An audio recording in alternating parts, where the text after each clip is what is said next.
Pastries are a delightful little snack, signifying everything from a celebration to a midnight craving. Different cultures from around the world have developed these delightful little pieces of happiness for centuries. But can you imagine that a few pastries were once upon a time the reason for a full-blown military conflict between Mexico and France?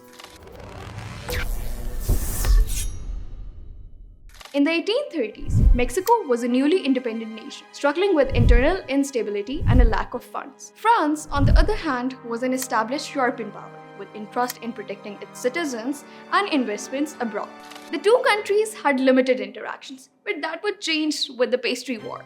The conflict began with a claim made by a French pastry chef named Remontel, who owned a bakery in Tabuaya, a neighborhood in Mexico City.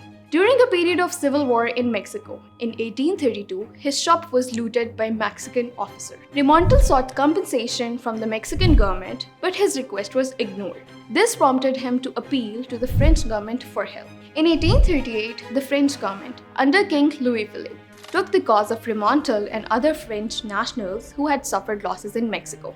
They demanded 600,000 pesos in compensation from the Mexican government, an enormous sum at that time. Mexico, struggling with its economy, refused to pay. France, with a powerful navy, decided to enforce its demands. In November 1838, the French fleet blockaded the port of Veracruz, the largest port in Mexico, and began bombarding the fortress of San Juan de Ulloa.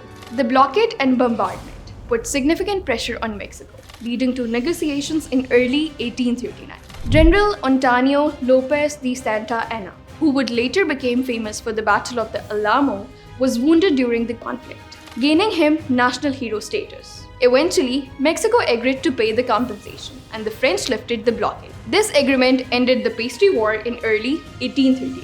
While it started over pastry shop, it demonstrated the impact of international disputes and how quickly they can escalate into armed conflict. Follow our food history series for more.